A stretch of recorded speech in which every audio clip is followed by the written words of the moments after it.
Welcome back to my classes. तो last videos में आपने दोनों पार्ट्स की समरी देखी। इस वीडियो में मैं आपको इसके मेन कैरेक्टर्स और उनकी सिटीज के बारे में बताऊंगी। एक्चुअली ये क्वेश्चन पेपर में आ जाता है कि किसी का कैरेक्टर स्केच एक्सप्लेन करिए, या कुछ इस तरीके से क्वेश्चंस आते हैं कि आपको उनके कैरेक्टर के बारे में पता होना चाहिए। चलिए शुरू करते हैं साहिब आलम से। साहिब आलम कौन था? एक रैग पिकर था। रैग पिकर कौन होते हैं?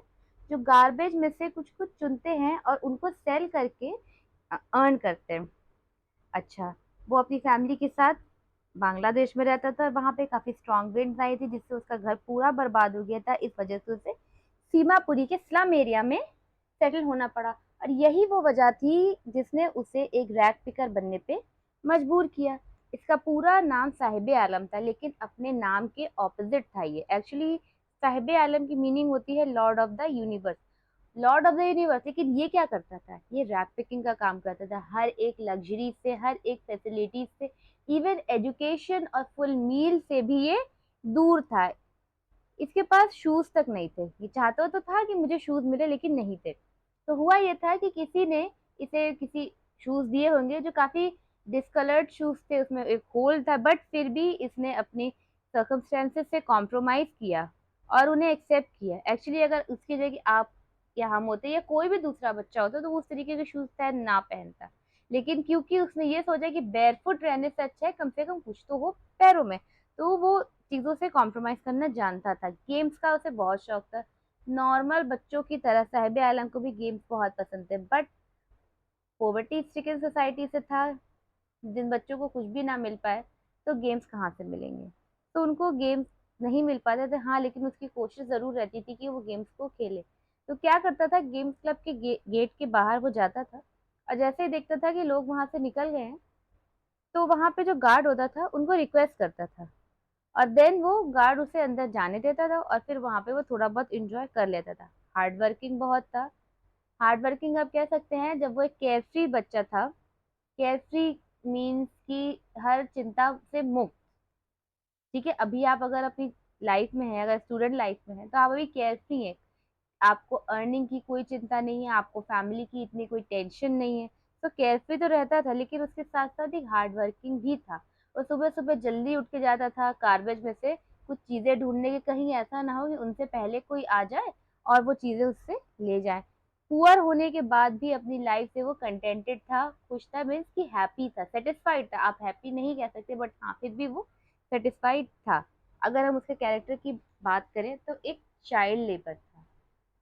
उसकी 18 प्लस नहीं था, उसकी एज भी नहीं थी। ये एज उसकी एजुकेशन को रिसीव करने की थी, स्कूल्स में जाके पढ़ने की थी, अपने एम को सेट करनी थी। लेकिन उसका कोई एम नहीं था। एक्चुअली सर्कमस्टेंसेस ही ऐसे थे जिन्होंने उसको फोर्स किया था कि वो अपने सपनों को शायद ही पूरा कर पाए। 800 रुपीज उसको मिलते तो थे उसको टी शॉप पे, लेकिन फिर भी वो वहाँ खुश नहीं था। क्यों नहीं खुश था? क्योंकि अब उसने अपनी जो फ्रीडम है वो खो दी थी। भाई जब वो रैक पिकिंग का काम करता था तो वो अपना जब मन किया उठा, अपना गए, ढूंढा, कुछ मिला तो ठीक है, नहीं मिला तो आराम किया। जिस दिन मन नहीं है नहीं गए, अब पता चला जिस दिन मन है तो सारा दिन ही ढूंढ रहे। लेकिन अब जॉब करने के बाद, टी शॉप में लगने के बाद क्या हुआ, उसकी ये फ्रीडम छूट गई थी, और अब वो अपना खुद का जो ओनर था वो नहीं था। मीन्स कि अब वो अपनी लाइफ को अपने अकॉर्डिंग नहीं जी सकता था, क्योंकि उसे वहां पे वर्क पे जाना ही जाना है, टाइमली जाना है और अपने ओनर के अकॉर्डिंग काम करना है। चलिए अब नेक्स्ट पार्ट जो था, I want to drive a car. इसमें मेन प्रोटैगनिस्ट कौन था? मुकेश। क्योंकि फिरोजाबाद इस तरीके की प्लेस थी, बैंगल मेकिंग सोसाइटी थी। इवन मुकेश के ग्रैंडफादर और फादर भी बैंगल मेकर थे। लेकिन उसका क्या सपना था? एक मोटर मैकेनिक बनने का। वो ये नहीं देख रहा था कि उसकी पूरा शहर, पूरी सोसाइटी शायद ही कोई अपने सपनों को पूरा कर पाया हो।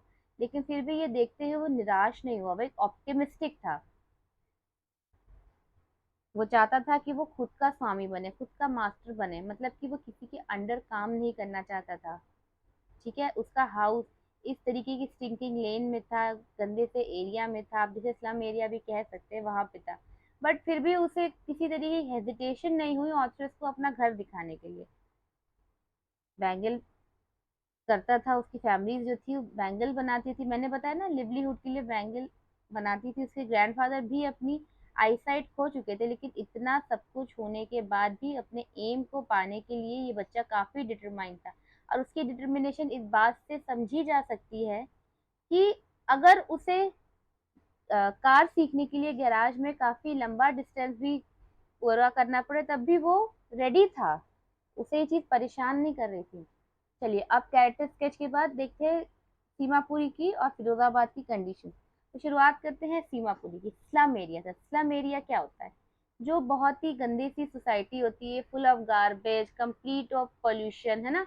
वहाँ पे ज्यादातर स्लम एरिया में कोई ड्रेनेज सिस्टम, कोई सीवेज सिस्टम नहीं होता। दिल्ली के पास था, दिल्ली के पास, दिल्ली का है इनर एरिया था, लेकिन अगर उसे देखा जाए तो ऐसा लगता था कि आउट ऑफ द वर्ल्ड है। मीन्स कि दिल्ली एक अच्छी सिटी है ना, काफी हाई फाई सिटी है, लेकिन जो सीमापुरी था इस तरीके का जैसे लगता है किसी बहुत ही पिछड़ा हुआ गांव हो। और सीमापुरी में ज्यादातर रिफ्यूजीज आए थे जो बांग्लादेश से सेटल हुए थे, और उनका काम क्या था? रैक पिकिंग का। एक्चुअली रैक पिकिंग उनके लिए मीन्स ऑफ सर्वाइवल था। उनकी रोजी रोटी थी कूड़ा बिनना। और वहाँ के लोगों के जो घर थे, कोई पक्के घर नहीं थे, ब्रिक हाउसेस नहीं थे, मड से बने थे। रूफ किसकी थी? टिन और टारपोलिन की। अभी और कम से कम 10,000 रैक पिकर्स वहाँ पे रहते थे। एक्चुअली एक बात थी वहाँ के लोगों में, उनके पास कोई आईडी प्रूफ नहीं था। जैसे आजकल हर किसी के पास एक आधार कार्ड होगा, एक पैन कार्ड होगा, लेकिन उनके पास इस तरीके का कोई भी आईडी प्रूफ नहीं था। उनके पास था तो सिर्फ ration card. Actually ration card enable करता है लोगों को वोट डालने के लिए। ये जो सीमापुरी के लोग थे, ये गवर्नमेंट के लिए सिर्फ उनके वोट थे, इससे ज्यादा कुछ नहीं।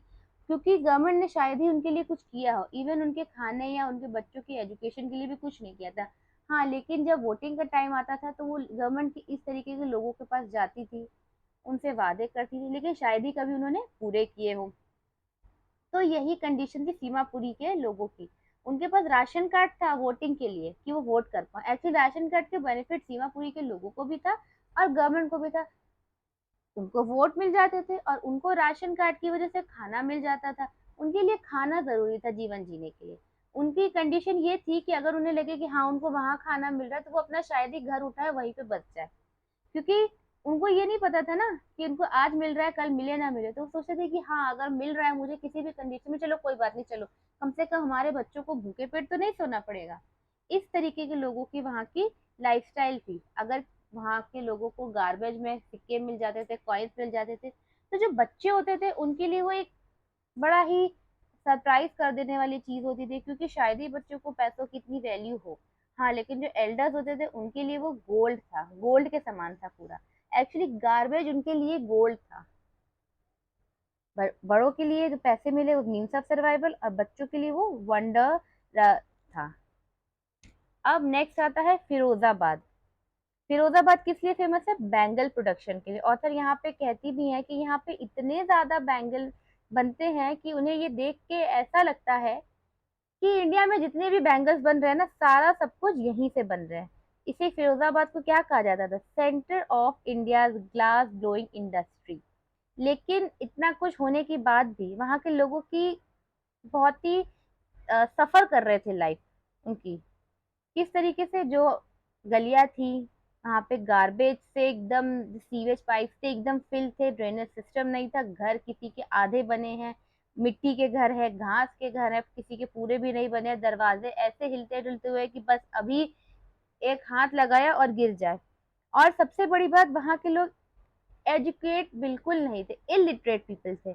अब आप इसका अंदाजा इससे समझ सकते हैं कि कम से कम 20,000 चाइल्ड लेबर थे जो ग्लास मेकिंग इंडस्ट्री में काम करते थे। उन्हें ये नहीं पता था कि अगर इस बात की खबर लगी या ये बात उड़ी तो क्या हो सकता है। उन्हें जेल हो सकती है, उनके बच्चों को जेल हो सकती है, उन्हें भी जेल हो सकती है, फाइन भी लग सकता है एक्चुअली। लेकिन अब इसे आप उनकी इलिटरेसी समझ लीजिए या उनकी मजबूरी समझ लीजिए, क्योंकि अगर वो काम नहीं करेंगे, अर्न नहीं करेंगे, तो वो खाएंगे क्या? तो इसके दो रीजन हो सकते हैं। और इस वजह से जब उनके बच्चे छोटी उम्र से एक ग्लास मेकिंग इंडस्ट्री में काम करते थे, तो उसकी रोशनी जो थी, उनकी आंखों की जो आईसाइट थी, उतनी ही रोशनी में एडजस्ट हो गई थी, जिसकी वजह से एक अर्ली एज पे उनकी आंखों की रोशनी जा रही थी, वो ब्लाइंड हो रहे थे। एडल्टहुड में जाते जाते उनकी विजन जाने लगी थी। और कंप्लीट ओल्ड एज में आने से पहले ही वो कम्प्लीटली ब्लाइंड हो जाते थे। अब उनकी आप स्किल्स का अंदाजा इसी तरीके से लगा सकते हैं कि 5 से 6 साल के बच्चे भी बैंगल इस तरीके से बनाते थे जैसे कि मशीन्स पे काम कर रही हो। इवन वहाँ का यूथ जो था वो काफी निराशावाद था, काफी पेसिमिस्टिक था। जब ऑथर ने उनसे बोला कि तुम लोग ये काम किसी के थ्रू कराने के बजाय अपने बैंगल्स को बड़े शॉपकीपर्स के थ्रू पब्लिक में पहुंचाने के बजाय खुद किया करो, तो वो इस बात से डर गए। क्यों डर गए? क्योंकि उन्हें लगा कि कहीं ये इलीगल ना हो और हमें इस बात के लिए मारा जाए और जेल पे ना भेज दिया जाए। बच्चे एजुकेशन से, अपने राइट से डिप्राइव थे कम्प्लीटली। यही थी फिरोजाबाद की कंडीशन। सो इसको आप फिरोजाबाद की कंडीशन और उसके पीपल की कंडीशन के उसमें भी देख सकते हैं अगर ये क्वेश्चंस आते हैं। एक्चुअली ये जो 4 टॉपिक्स मैंने समझाए हैं, जो बोर्ड्स में क्वेश्चन बनते हैं वो इन्हीं चारों के इर्द गिर्द घूमते हैं। लेकिन अगर फिर भी आपको और क्वेश्चंस देखना चाहें, then let me know in the comment section given below. So if you like the video, then like, subscribe and share. Thank you.